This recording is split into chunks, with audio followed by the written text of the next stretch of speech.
You're listening to the MLS Fantasy Insider, bringing you weekly tips, tricks, and advice for the official MLS fantasy game.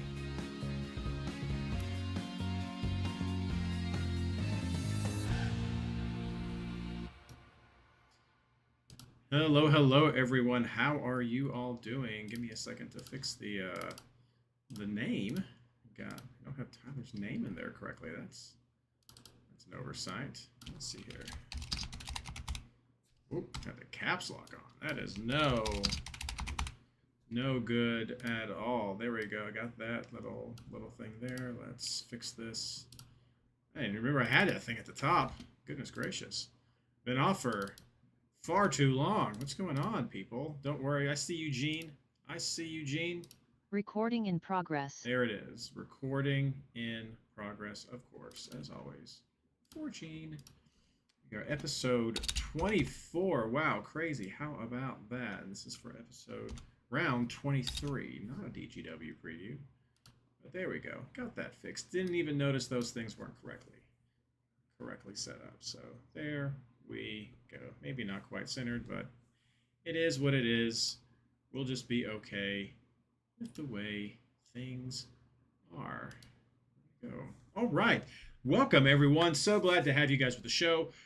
Took a week off due to the Leagues Cup, so we are back with that. Give me just a moment as I get the social out there, as always. So happy and so much appreciated if you would be able to share the social that we have coming out. It means so much to help spread the word, even with these final few games that we have all left in the season. So it can still go. Let's see here. In the Discord.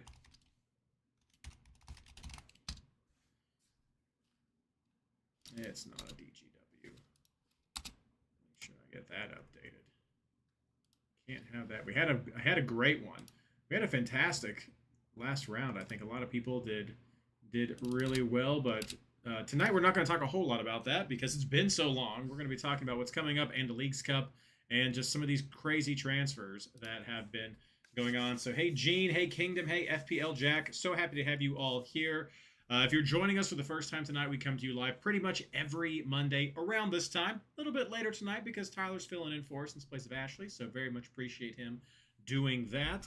But we come to you live pretty much this time every Monday, unless there's things like the League Cup going on and no games. But so like and subscribe, hit the notification button if you're there on YouTube, and like this kind of content because we like making it, and so we love that people are engaging with it. Hey Travis, how are you doing as well? So all the socials out. Please do share that. And with that being said, we will kick things off. Hello and welcome to the MLS Fantasy Insider, our preview of round 23 of the 2025 MLS Fantasy season.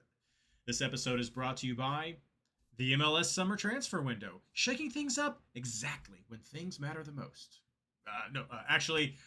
Brought to you by the amazing MLS Fantasy Insider Patreon community. It's because of you that we are able to keep this project going. Find out more over at patreon.com/MLSFI.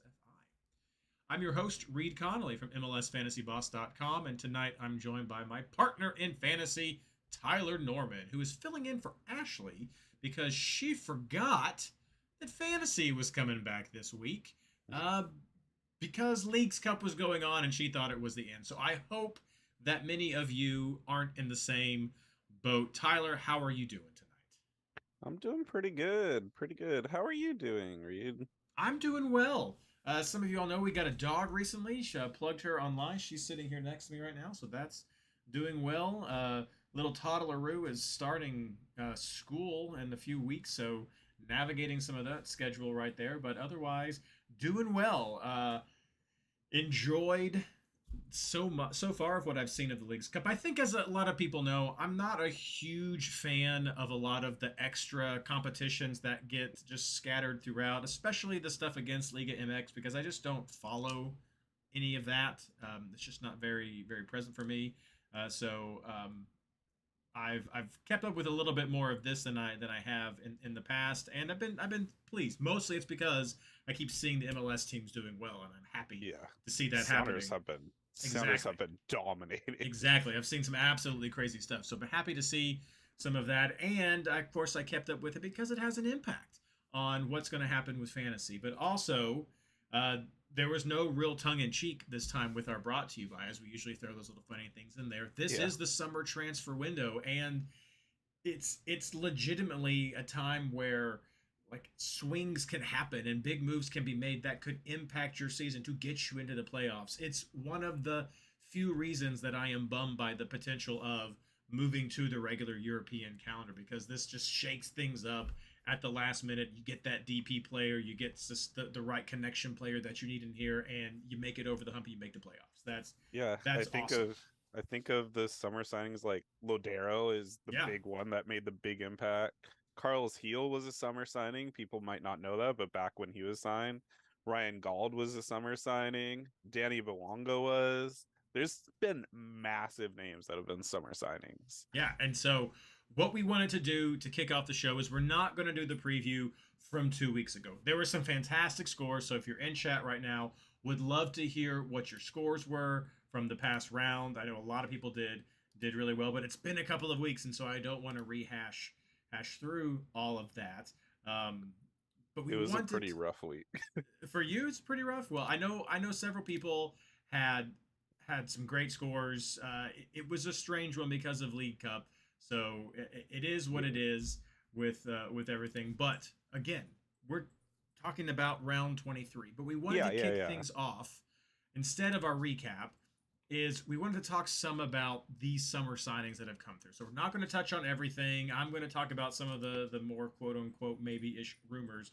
But I know a few other content creators have done this, but we're going to do the same thing, talking about some of the summer signings, but from a fantasy point of view. You've heard a lot about everyone coming, so check out stuff from Bogart, check out stuff from other MLS creators. Like, it's out there. You can find it out. Great stuff.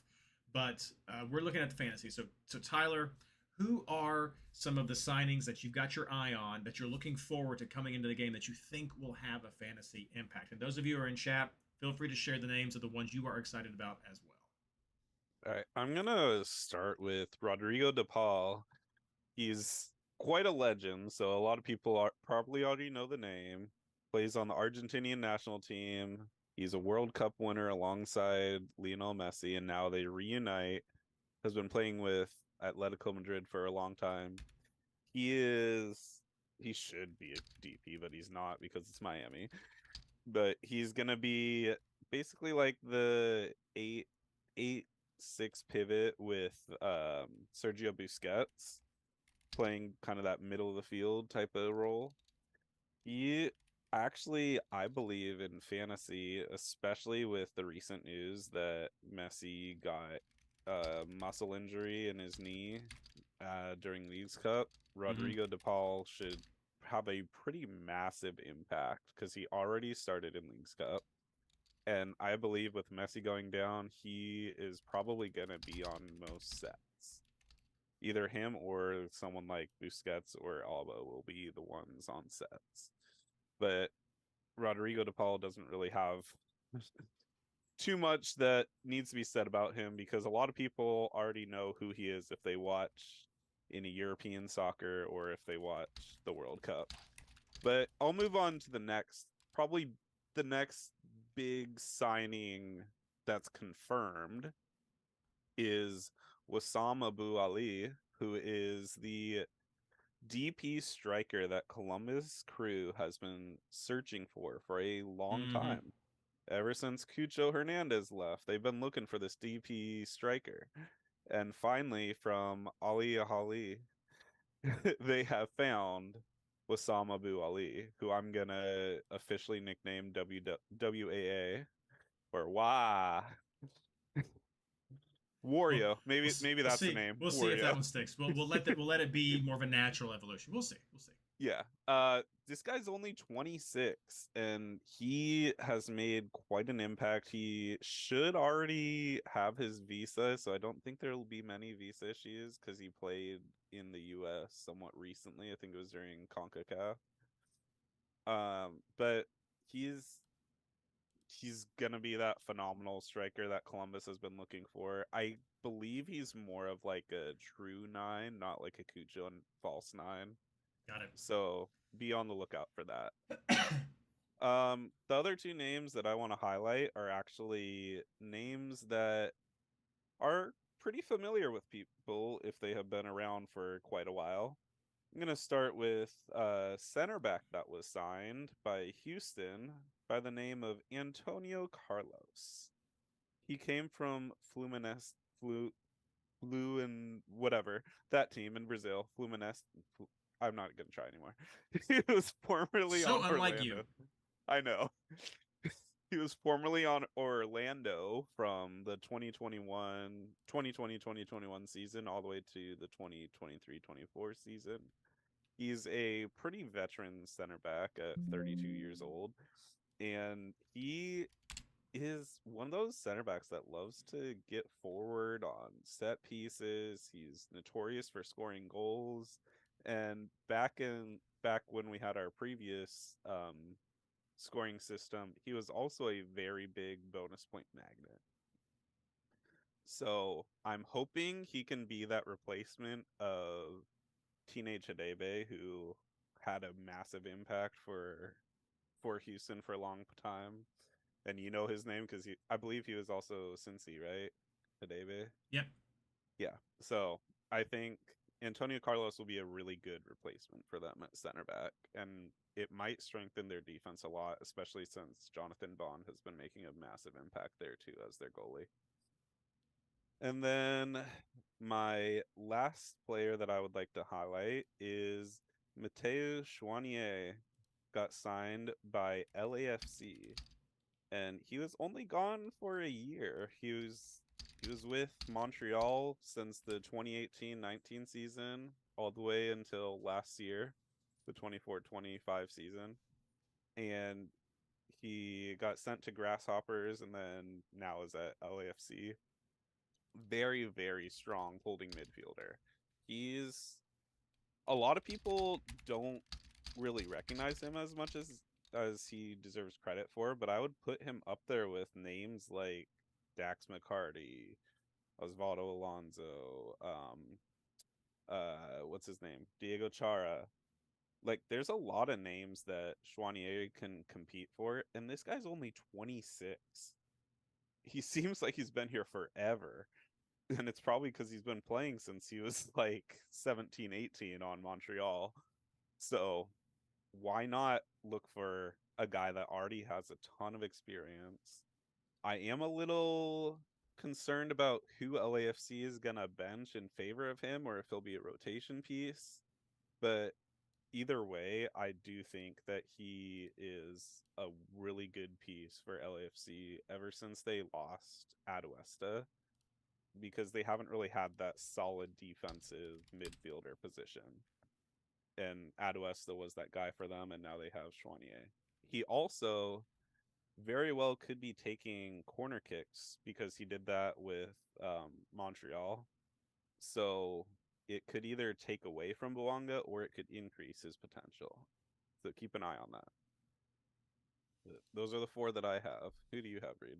Yeah, I've got a few more. Again, some of these are confirmed. Some of these are, I'm going to say, practically confirmed, but still technically not official. And several of the names have been mentioned in chat real quick. So I'm going to try to hit with some of the big ones that everyone's pretty much already known of, but we'll just touch on them real quick. So, I mean, Mueller's coming to Vancouver, had that debacle with FC Cincinnati with discovery rights, all that jazz.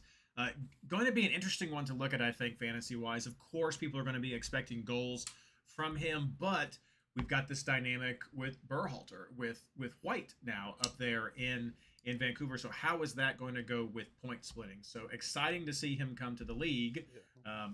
Plus Ryan Gauld just got back into training. Plus we've got Gauld back in training. So it's going to be interesting to see where the points fall and who's going to be building off of who and who's going to be helping who. So it's there's some hesitation I'm going to have of when do you take him? How does he fit in? We've got to see that. And I guess that's a good point. Some caveat for all these names that we're mentioning.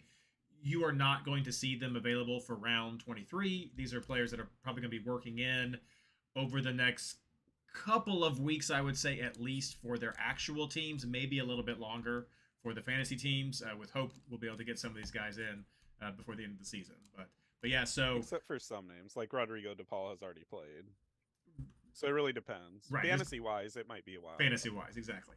So Mueller's one that's up there. One that again, not all the way official, is Sung Hyung Min coming from Tottenham over to LAFC. That was one that Tom Bogart was talking about today.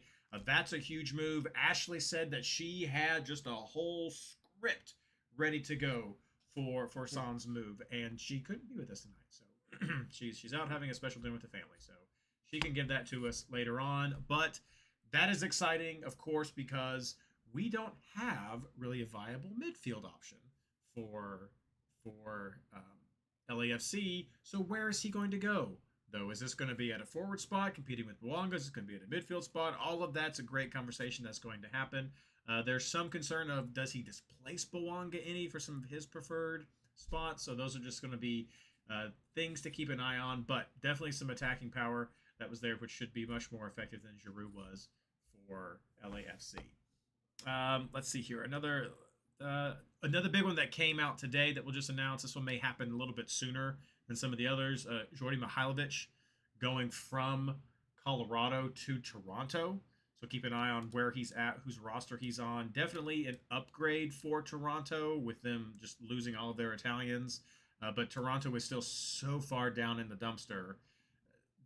Jordi just seems to be a building block for them. They're going to build around him and move, and I'm not sure if all the pieces are there for them to really be able to capitalize on what he brings.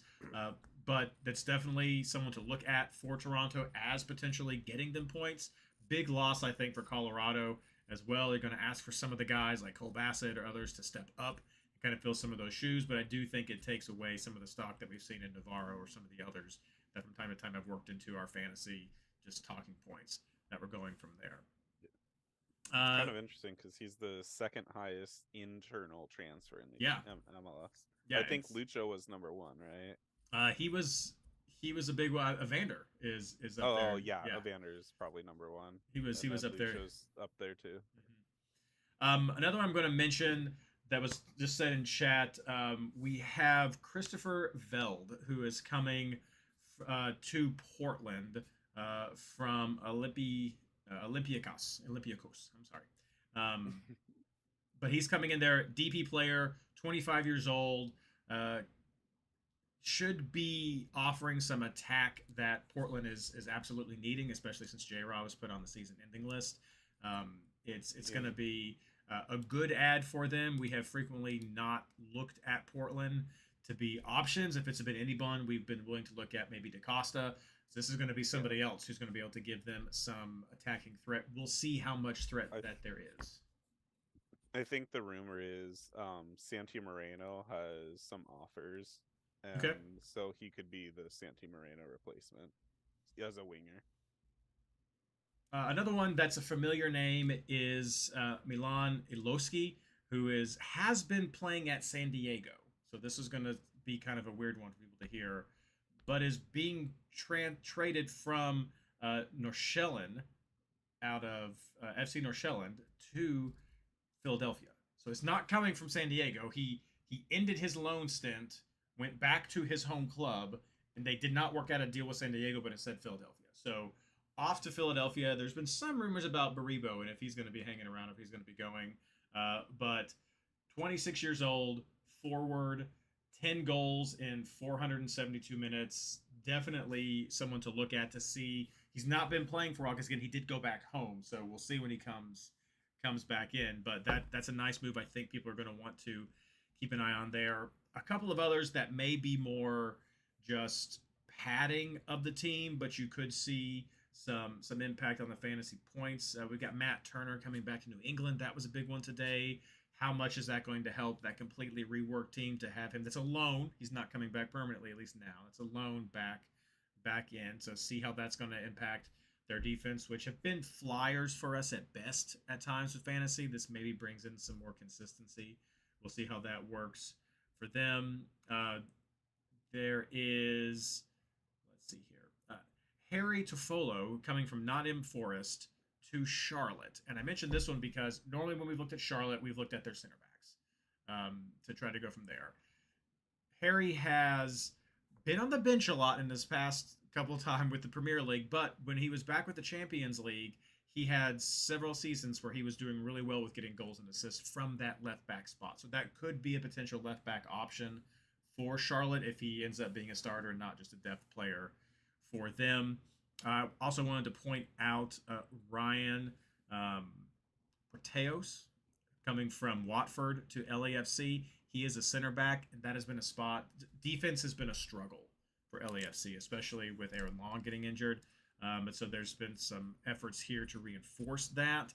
So sometimes people have been comfortable betting against LAFC. That may need to be factored into what you're looking at, or some of the way the statistics are coming out with the stats for the clean sheet chances based upon some new players coming in. And then I also want to mention Rowan Cruz, who's coming in for Botafogo to RSL as a DP forward right there. That could have them some more attacking bite that we haven't always seen or hoped for with RSL. It's been kind of a mid-range team right there. But any other names in chat that you all want us to cover? I know, I mean, we've seen some other moves. I know Dallas got several guys for the midfield, so don't know how that's really going to impact them there. I know Atlanta's made some moves, but again, they've been kind of a dumpster fire, and so not really sure what another body in the mix is. Chicago's adding another attacker, which they have a whole bunch of options there for us right now. So these are just some of the ones that are jumping out to us. Oh, I told Gene I had him covered with this one. But Nicolas Fernandez coming in to New York City FC, coming out of La Liga. He was announced on Friday, I think the July 11th, so this one's a little bit older, but I told Gene that I had him covered. He's going to be a designated player spot, and he's going to be up there with Thiago Martins, and so that's going to be another high-powered offensive option for New York City. So a lot of talk around him. So one to keep an eye on as maybe some differential forward options or differential. Again, I'm saying forward because I'm kind of thinking he's going to be there, but who knows where MLS ends up slotting these people at the end of the day when they come in forwards, midfielders. We'll see. Those are always whole some team formation changes. It's wild. So those are always fun conversations for where do people actually slot into. So we'll see where they go. But anybody else in chat have any players that you are definitely happy about? Let's see here. Yeah, we see Christopher Veld. We mentioned that one already. Let's see here. Let's see, New York City. Yep, Gene mentioned Nico. I got you covered right there. So, yeah, a lot of changes, internal, external players moving around. Just check and see what those lineups look like. Check and see what the MLS game looks like with your options. If you don't see someone who you expected to see in the game, and by game I mean the fantasy game, come over to the MLS Fantasy Boss Discord channel. Let the people know. Ping a moderator. We don't add them, but we know some of the people who add them, and so we can always hey, this is someone people are asking about, because that tends to be the motivating factor when new players come in or people exit. Is this someone who's going to be fantasy viable? Is this going to be someone that players are going to want to have on their team? And so if we can help identify those earlier, or as they're playing, saying, hey, a lot of people are talking about this, that gives us better ability to kind of influence maybe getting someone escalated and getting them added to the game or not. So, but yeah, just let us know if you see those players. Super excited. Love this summer transfer window to see how these players can come in and impact their teams, and just who can really be that fantasy differential. Potentially differential. We'll see how they get priced, but this is where Team Ranchinator can shine. The next several weeks, they will have a whole new slew of people to throw into their article. All right, so that's how we're kicking off tonight with the new players coming in. Hope you enjoyed that. If there's someone we missed, put it in the comments below. Hit us up on Twitter. Hit us up on the MLS Fantasy Boss Discord. Let us know who you are excited to see. But we still have games coming up, and there's still this little thing called the Leagues Cup that's going on that could impact your lineup, and we'll go into more about that right after this. All right. Let's see here. I was going to mention the new guy coming to Cincinnati, but Ayoub Jabari, but he's really just, I feel like, kind of a band-aid to make sure other people are ready and healthy. So I don't know if he's really going to be like he's like a Dinke band-aid, I think. So I don't Is really he a know. forward? Yeah, he's a forward. Like it was kind of a weird signing. I know people were talking about it in the Reddit and things like that, and it's kind of like, hey, Dinke's kind of injured. Let's see. We kind of got like Kamara, Santos, some of these older guys. Not really sure. Baird's never really played out, and so it's kind of like maybe he's just kind of in there as a band aid.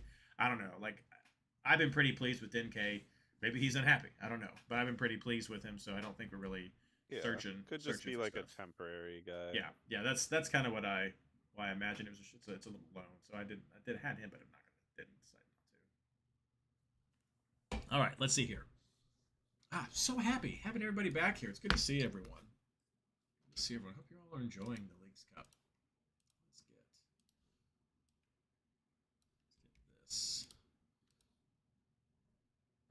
Do you want to note the teams that play Thursday? Because they might only have 2 days break. Yeah, we can do that. Let me double check. Cincy, Red Bulls. No, they're playing Sunday. Charlotte, Sunday. Colorado, Sunday. LA Galaxy, Sunday. And that's it. So they're all Sunday. Okay. No 2-day breaks. That'd be insane.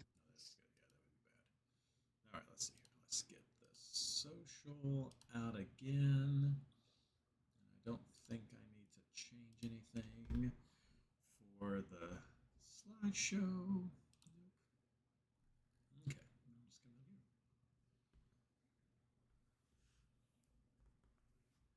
Hello and welcome back. We're talking about some quick housekeeping for round 23 of the MLS Fantasy season. And the reason we want to highlight this week is because the Leagues Cup is still going on. It's going to be going on for the rest of October. Whew, where's my head? It's going to be going on for the rest of August. There we go. Got it that time. And as some people may have thought, cough, Ashley, fantasy is not taking a break during the Leagues Cup. So we got 1 week off. Some stuff has happened, but there are still games to go. Every team is not in the game. So you don't have to worry about everyone being impacted by this, but some teams are going to be impacted by the Leagues Cup and will continue to be impacted by Leagues Cup for the next few weeks. So first, when do games start for round 23?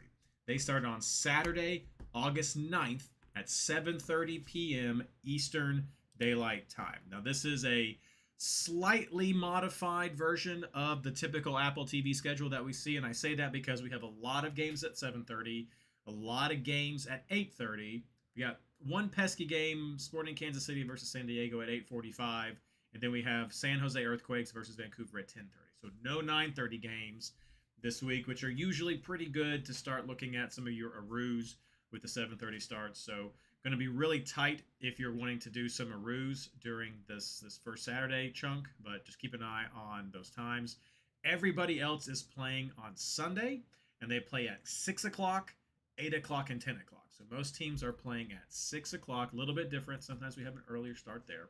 But every team is playing. Nobody is on the bye, but just check out those times. Now, I mentioned Leagues Cup. So this is continuing throughout all of August. The top 4 teams from each league are going to advance to the knockout stage. So it's a little bit different than it has been in the past. We have all the Liga MX teams on one side, all the MLS teams on the other side, and they're all just playing games, keeping the score, draws. There's always a winner or draws, penalty shootouts. It's all fun stuff. But the top 4 teams are the ones who are going to advance. MLS has been doing very well. That being said, 3 teams have already been knocked out from the Leagues Cup. And those 3 teams are San Diego, Atlanta, and Houston. So those teams are not going to have any more random midweek games that they may have to worry about resting players for. Everybody else may have that. Games are being played on Wednesday.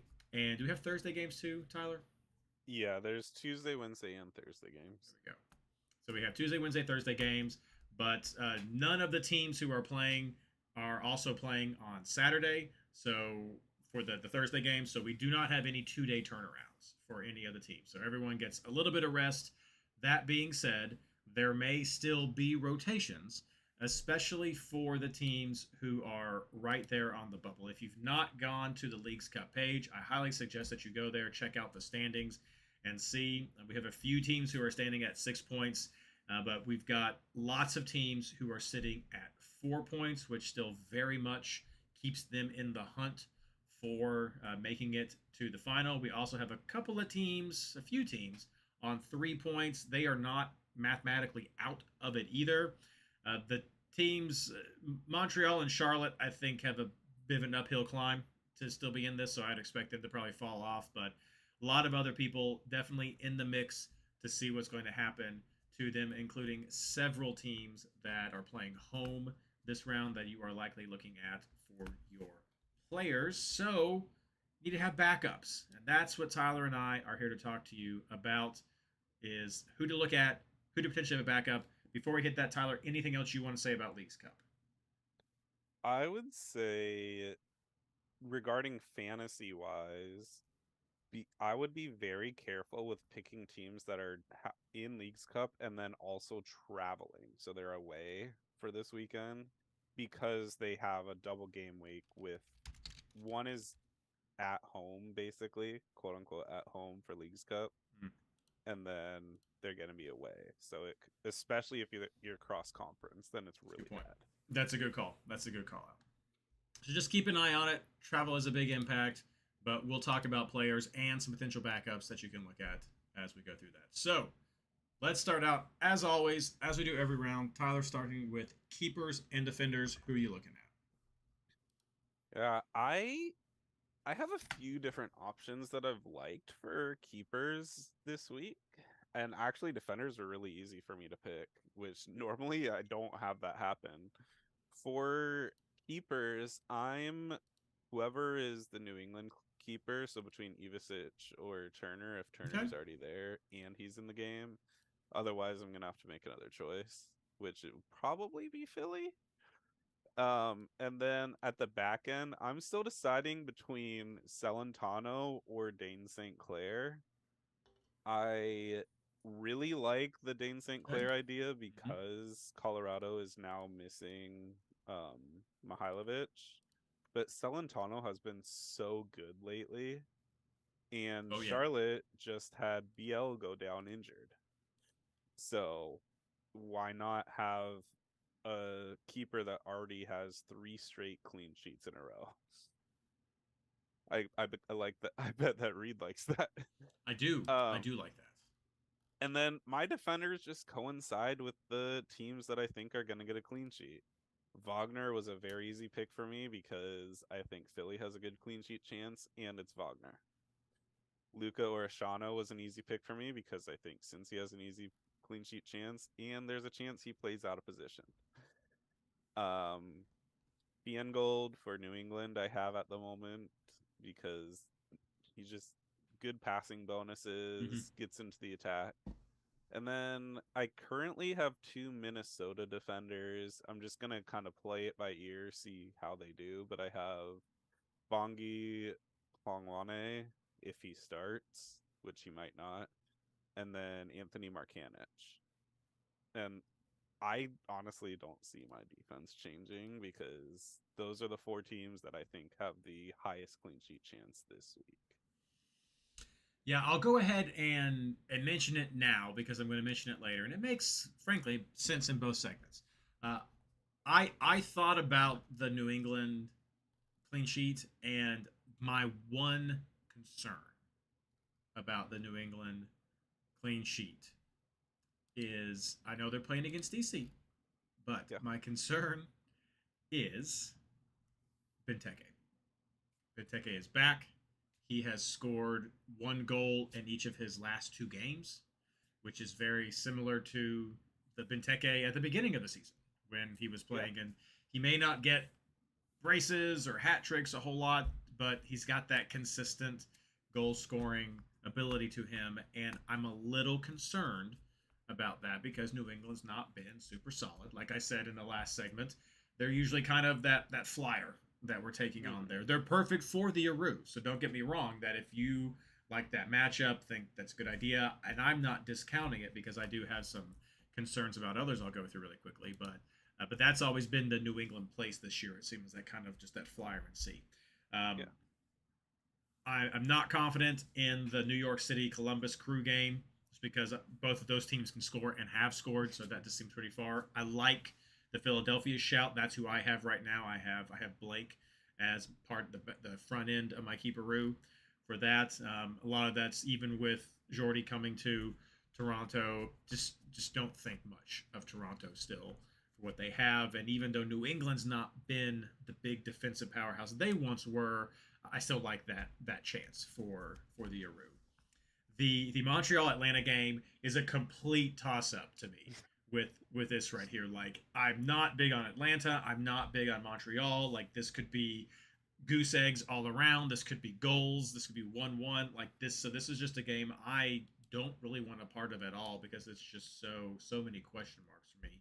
Because Montreal's not been solid at home, even with Atlanta struggling. So that's what I'm not sure of. Austin is on my radar, though. Austin's had some good clean sheet opportunities. If you're looking at just total points, Stuver is really high up there, maybe number 2 overall, 2 or 3 overall with points.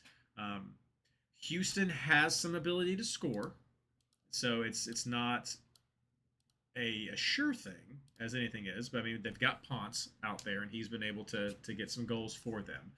But I could see if you didn't want to go with St. Clair that Austin could be a viable pick for you right there.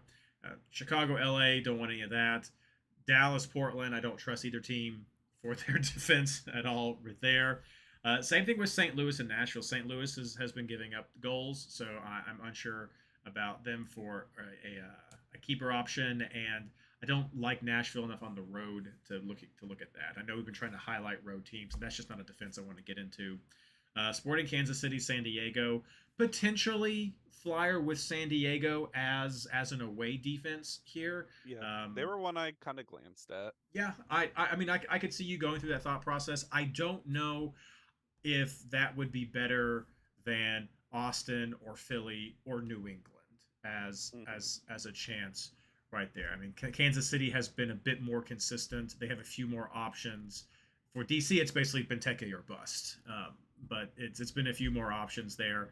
So, but I could see some logic with San Diego. And I know a lot of people look at Takaoka in the past. He helped out people. But San Jose scores. And so I think this is still a game where Vancouver offense is options that we'll talk about coming up, but I'm just not sure about their defense. And so the second part, yes, I like Celentano, and then Dane St. Clair. I have him as well as my keeper. So that was a big way just getting into. I have DSC, Dane St. Clair, and Andre Blake. I think you'll see a lot of chalk of 3 Minnesota defensive players, including the goalie from the defensive unit there, because of what's happened with Colorado. So that will be a very common factor, and it's just going to be easy to, instead of having to guess who it's going to be, like Tyler said, we don't know if Bongi's going to start. Just whoever starts. Just pick 2 people and go with that. Just make it fit your budget. Pick some guys, put them in there, and you're set to go. So start with the more expensive people or who you think is going to play, and then just check the lineup. That's going to be easy. I also like Wagner. I definitely understand what you're talking about with New England. Freeman, I think, is a shout you could put out there, even though I know Orlando is playing, and this is a game against Miami, which is a rivalry for them, but Messi's gone. So who's going to be, what are they going to have? So you could take a flyer with him maybe if you wanted to. If you were looking at San Diego, I think McVeigh tends to be the go-to. He's been the highest point producer there, but whoever fits your budget, if you wanted to go with that. Otherwise, I don't know, a lot of the usual suspects, I'm looking for usually a winger who's going to have those opportunities to get goals. Unless I really do think it's going to be kind of a grindy game, then yeah, give me a center back. But I think you covered everyone there. Looking over at chat, yeah, a lot of the same name there. Looks like, I mean, Gene's even going to have like 2 scrubs. So he's really going for that all-out offense this week, which I can understand. There could be rotations. I didn't mention Orshano. I think you had a good call out for him as well. But yeah, there could be rotations that people have, and so that does give a lot of benefit to potential attackers. You know what's As, funny is I actually think defense is better than attack this week. do you really? Yeah, I could see going 5 defenders this week. Okay. Just on the bet that it'll be the offensive players who get rotated more. Yes, and the fact that tired legs typically don't score goals. That's fair. That's fair. Let us know in chat what you think. Do you think these rounds that have other tournaments going on with midweek games, does that benefit a defender or does it benefit an offensive player more? So yeah, put it in chat. Respond to the comments below. Would love to see what people think about that. But let's move on and keep talking about these midfielders that we've just started mentioning and see who people are looking at. So Tyler, who are you looking at for midfield this week? First man on my team was Evander. Guy has been unstoppable lately. And then after that, I actually really like Heel this week. I know that New England has kind of been a little in the dump lately with scoring points, but it's DC who's like, it's kind of a rivalry.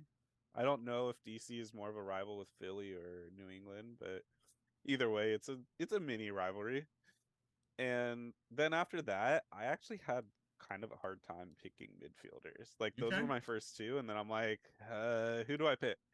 Um, I grabbed Ojeda for Orlando just on the fact that he's been doing really well lately, and it's a rivalry matchup against Miami. Let's see, he didn't do very well last time they played though.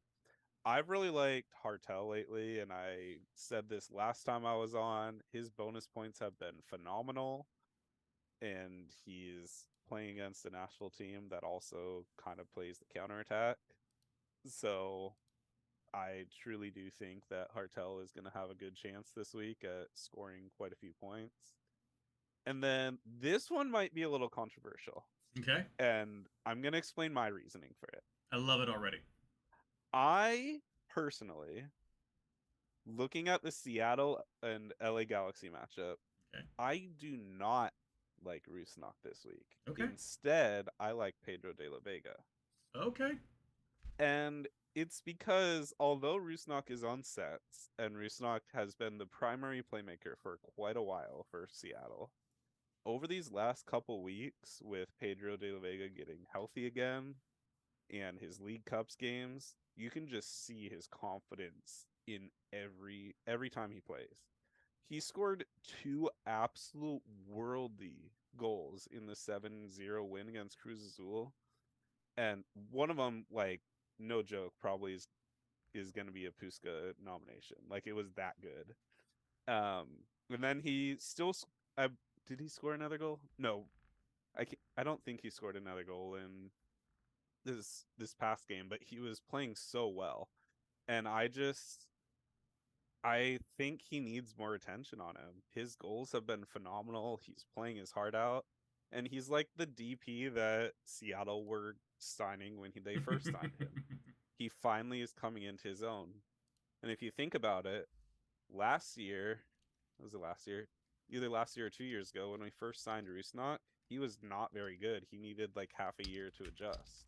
That's kind of like where Pedro de la Vega is. He's hit his half year, he's adjusted, and he's like flying off the radar right now. And I truly do think he is going to be the difference maker. And then I have some maybes that I've considered. I don't know who I would probably switch like Ojeda or Hartel for them if I pick them up. One's Dryer simply because they're out of Leagues Cup. I've thought about Mukhtar, but I'm kind of indifferent on it. And then you talked up Austin's defense quite a bit. Their Yep. offense has been really good though too. Over the last couple weeks, I think they've scored 4 and 3 goals or something like that. And Azuni and Owen Wolf are the main contributors. Mm-hmm. I want to give the main shout out to Azuni though because he's the DP. So why not consider someone like that? Who do you have, Reed? So a lot of similar names. I also added Evander really early with the team. I just think he's going to be. I mean, he's been producing during Leagues Cup. He's not a player that's going to want to sit out. So um, there could be some rotation, but I feel like he'll be pretty good to go. I also liked Heel because again, betting against DC, I did like that match against Heel. After that, I think it really starts to shake up. I like a lot of the names that you mentioned. Like yes, Dryer on the road with a team that's not going to be in League's Cup anymore. I think that makes a lot of sense for why you would look that way. I think, like I said, Ojeda is one. He's definitely been helpful in League's Cup. Had the Miami game this week. Orlando is one of the teams that's right there on that bubble of being able to break into the playoffs. So I could see some resting there. That's a risk for Cincinnati as well. It's a risk for, right? Hold your breath, everyone. It's a risk for the New York Red Bulls, who Ooh. have Forsberg, who scored a goal in the first Leagues Cup game after being on a nice run of form in MLS before going into that little break that we had before going into the Leagues Cup. So I understand why considering Forsberg for your round 23 team makes sense. And I don't have an argument for you against him. They're going up against RSL. RSL is not a pushover, but it's definitely a team that can be scored on. Forsberg's in good form, bolstered by performance in the League's Cup. The only negative I have is the same as I mentioned for those others: is will there be any shared or rested minutes because of League's Cup? To see what happens there. But I 100% understand why you would be looking at Forsberg this round, and I'm not going to dissuade you about it. I'm considering him for that round as well.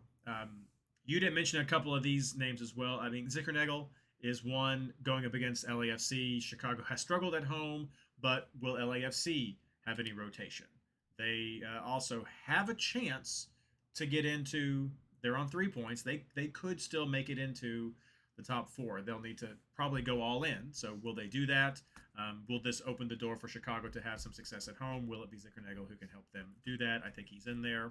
We mentioned Vancouver in our last segment. I think Berhalter is one for you to put on your radar, if not on your team. As we've said, San Jose gives up goals. That has not been something that they have been great at preventing this year. So I think there will absolutely be scoring opportunities for Vancouver, and he is in a good position to be able to capitalize on those and has been capitalizing on those all year for them. So I think he's another one that could easily be in your name, in your team. And just because we mentioned them before, talked about just the game that we didn't like, I mean, I think you could look at Philadelphia and see if you have some options there at midfield. Frankly, I like players who we have mentioned more already than that. I know that Sullivan's been an option that people have looked at in the past, but for me, he's kind of fallen into that same boat as like Jack McGlenn did, that like really hit things hard at the beginning of the season and then has kind of sputtered out some as we go. But I mean, I've seen some people posting teams in general chat, they've thrown him in there, and I get it, I understand, but I mean, I think some of these other people that we've gone to, like Ojeda and Heel and Dyer, and I know you said Biel was injured, so that's one to keep an eye on. But I think some of these other guys have better pedigrees that would be able to work. And if you're going to go outside of that, I mean, I love the Hartel shout out. I love the Austin shout out for some of those potential picks that they have there. That I love the Pedro de la Vega shout out. I mean, that LA Seattle game is going to be huge. So. It'll be fun to see where that is. But those are some of the ones out there. Similar things in chat. Yeah, I see Forsberg. Jeans mentions Forsberg there in chat. And so that's, again, like I get it. I get it. I'm not a Forsberg hater. I just did not think – I thought his early season form completely justified me not wanting to have anything to do with him. And I have to be open to it coming around. Fair. Were you going to say something, Tyler? It looked like you were getting ready to. Yes, but I wanted to confirm before I said it That's is fine. the thing. I believe that um Zinkernagel actually got injured in their last game, which Okay. is why he was a 62-minute sub. So just be on the lookout. I was seeing if he was played in Leagues Cup, but I don't think Chicago's even in Leagues They are Cup. not. He's had Okay. that time off, so He um, could be recovered by now, but I know he was a 62-minute yeah. sub because of a knock or something like that. So just be on the lookout. You don't want to miss players like I guess you could switch to like a Zuni there because it's in that 5:30, sorry, 8:30 timeline. But then you miss on like Philly, on Columbus if you want like Gazdag or something like that, or I think like Columbus also on Shidachio. that bubble for being able to make it into the playoffs. So Yep. So just keep an eye on that. so some good options. I mean, it's Yeah, Gene Beal got a non-contact injury in Leagues Cup and came off hobbling really bad. yeah, one of the two main injuries we definitely wanted to mention from Leagues Cup Hmm. tonight. It's so you had said this was a hard position. I don't feel like that midfield was any harder than it usually is on a single game week round. That you have two, maybe three guys who really jump to the top, and then you have a lot of good, solid second tier Yeah. guys to there. So it's um, that's fun. That this is part of the fun for me. Is like, ooh, who are these? How they're going to fit in the chess Yeah. game of how it's going to work with your ruse and everything. So To that's me, why it we was covered more a lot. like I could easily pick defense, but I couldn't easily pick midfield, which is why Sure. I had mentioned defense. I might just do five at the back because it seems like a good choice. Well, let's talk about who is at the top, and that gets us into our second big injury. So, Tyler, before you get into your picks, as we always say, if not Messi, who with our captain section? Well, this week we probably don't have to say that because Messi did pick up an injury during League's Cup. It looked, I don't know if it's like the groin, hammy type area. I'm sure they've It announced it. was. I just haven't They kept up said it with was that ligament damage. ligament. And so that was an injury that had nagged him early in the year. And so it's kind of brought back. So we know they're going to be resting him. So he is not going to be mentioned as options, and that's why. So if you see that later on, that's why he did get injured. And so we do expect there to be rest for him there. So Tyler, Messi is out. Let's talk forwards. Who do you have? Yeah, I mean, with Messi out, you got to go with the next best option, which is Danny Bwanga, right? He just like every week, he's basically a lock on the team. Even though last week he scored three, he's against Chicago this week. I did mention at the beginning though, Leagues Cup players who are playing cross conference, be careful on. Danny Bwanga, I think, is the one exception. This guy can score regardless. He's had moments where he had international games in Gabon, flew over for like a 12-hour flight or whatever it is, and then still played in a game for LAFC the same day. So this guy is like ridiculous. Um, he he's fixture proof. He's flight proof. Might as well have him on your team. My other pick this week that was pretty quick was Christian Chicho Arango. Like you Mm, had mentioned on your Takaoka talk, when yep. San Jose scores goals, the guy that usually scores them is Chicho. Yep. And he's been on an absolute tear lately with bonus points, goals, assists, whatever. He shows up, and when it's not him, it's Joseph Martinez. I personally would not recommend Joseph for this week just because he's not the primary playmaker. Arango is, but either way, I do really like Arango this week. And then I mentioned it last time I was on, and I still think it's true.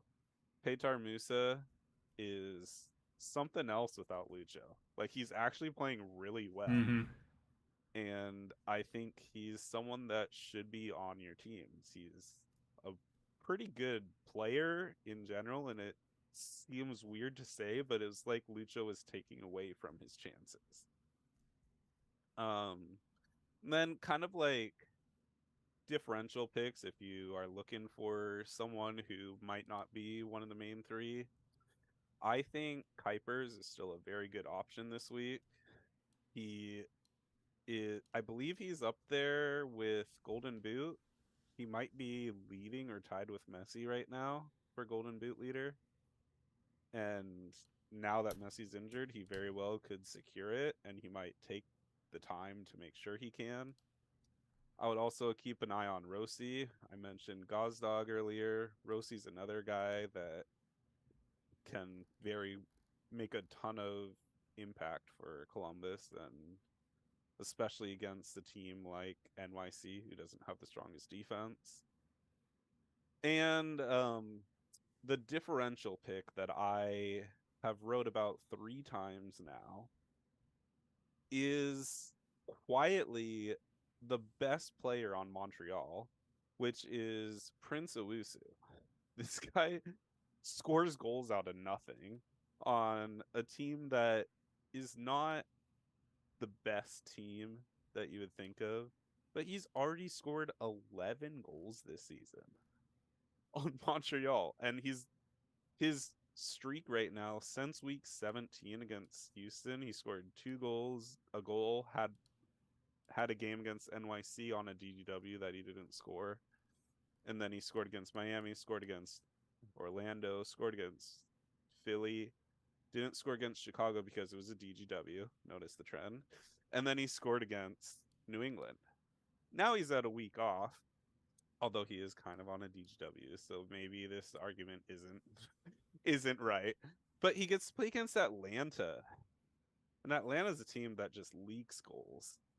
Last time he played Atlanta was week 1, and he scored 11 points. He got a goal and an assist. So he's my be on the lookout sort of guy this week. No, I like that. I like that. Gene mentioned him as well in chat, so I like that. I mean, this is one I don't think you need to overthink the forwards with this round. I mean, Bowanga was an easy first ad for me, just knowing how Chicago tends to be at home. I also agree with you that I have faith that he is very likely going to continue to travel and play with the team, and see what's going there, especially since they are on that bubble. So if it's not looking good, he can come out. He can get some of the rest and just see where he's going to be. So LAFC has options for what they want to do there. After that, Musa was an ad. I agree with you. He's been tearing it up. Been doing very well with the Lucho situation. Been on a great run of form. 5 goals in his last 3 games and an assist. And I like that game against Portland. As we said, they're not a solid team that we really usually look to for that defense. So I like that. Other than that, I have Brian White in my team right now, and just to see, I know he's got last couple of games he's kind of come up blank with, but I like that potential against San Jose as the option. He's an away player. I'm definitely taking a look at. Other than him, Alonso Martinez, I think there's some opportunities there against Chicago, against Columbus. Yeboah, I think you could look at. I know a lot of people are going to be looking at 2 in the back, but I think you could have some potential for a Minnesota attack as well against Colorado, because they're not as solid as they have been years past as well. And then also, like I mentioned earlier, Benteke as a potential option if you wanted to. He just has a couple of goals right there, and we've seen what he's done in the past, so he could be one that you have probably as a bench play early on to see what that has. And then you can still think about Miami. I mean, I guess that's always the option. Is Messi's not there, do you want to look at a Suarez? Do you want to look at one of the other players there? They're on the road at Orlando. They are in for Leagues Cup playoff right now. They are one of the 4 teams currently in. They're the only MLS team with 5 points. The other 2 have Portland and Seattle, who both have wins ahead of them. So again, Portland may be going all in for this. So Miami may have some rotation. This is against Orlando. This should be a big game. So what matters more to Miami this week? Is it a derby or is it Leagues Cup? Can they do both? I would like to point out that Luis Suarez did put up a 7 without a goal or an assist last week, and Messi was out on suspension. He had 16 key passes and Yeah. 7 shots. Yeah. So what's going to happen? A lot of it's going to depend on the lineup, and unfortunately, this is the 8 o'clock game on Sunday. After that, you're looking at LA Galaxy and Seattle, which I'm not sure if those are the best forward option teams for you right there. So, Yeah, true. So you might be stuck if you're going with that, because I don't like Orlando forwards. Peck isn't a bad option.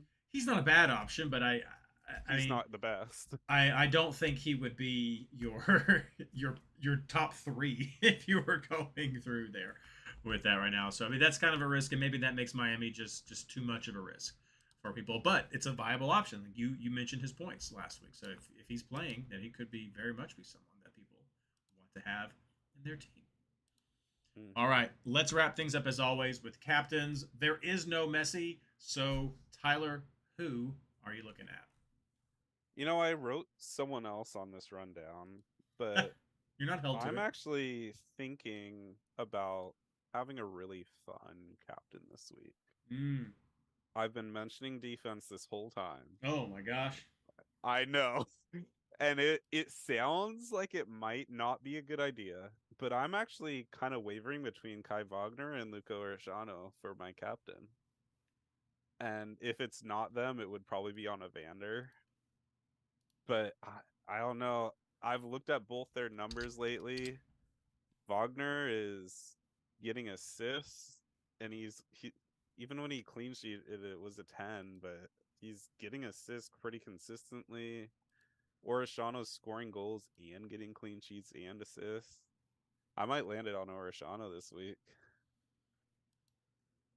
That is too rich for my blood, my friend. I have to say, though we have a comment in chat from Grumpy Gungan.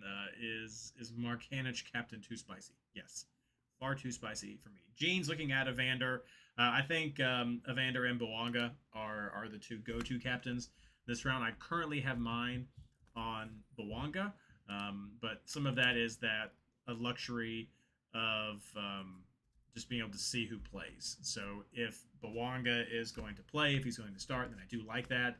If he's not starting, then it's an easy be like, let's just switch to Evander and see, and then hope that Evander does start. So there's some flexibility there. But yeah, number 1, number 2 for me, I would go with Bouanga and Evander. I will think on who I would put in top 3. It gets a bit more difficult if I try to do a top 3 this round. Mm-hmm. But defender, I get it. It very rarely works out. Very rarely works out. It does, but I just have a hunch this week. I mean, this could be a heel week. I mean, this could be a week when heel's able to come in there and just tear it up against DC. So could be. Is it a goalkeeper captain week? No, I don't think ever. I don't think it's ever. That is ridiculous. That is ridiculous. All right, now I'm just talking. Well, if you enjoy ridiculous things, then please be sure to come back and join us the next time on MLS Fantasy Insider. Thank you very much for joining us tonight. Let's wrap up everything as usual with our plugs. Tyler. I'm just gonna plug my normal people, which is the people that helped me with the differential article. Matt, who's Tinkerman in chat, and then Meg, who is Meg in chat. They both have been very helpful with the differentials article, and it's been a fun time just communicating and having a great time. Actually, I'm also going to give a shout out to the beard himself, Mr. Mikey Mike. That guy is a great person to talk to, so if you ever get the chance, shout him out too, and just hit him up, talk some soccer with him. And that's a great shout out. Great people. I am going to shout out other great people. So be sure to check out MLSFantasyBoss.com this week for the return of all of our articles that we have coming out. Some fantastic authors in addition to Tyler's team. We have great people who are putting up some great content for us this year, and so please do check that out. And if you're not going to go there, please then do head over to MLS Fantasy Boss's Discord. The MLS Fantasy Boss Discord is just amazing. Great people, great content, great camaraderie. Post your lineups, get feedback from some of the best players in the game. The easiest way to find that, if you have not found it already, is MLSFantasyBoss.com/Discord. It's fun, it's free, and it's just hands down the best fantasy community online. So go and check that out. Become a part. Enjoy the final closing weeks that we have. Enjoy the final League Cup games that are going to be coming up all this month. But we will still be here talking fantasy with you. So, as always, good luck.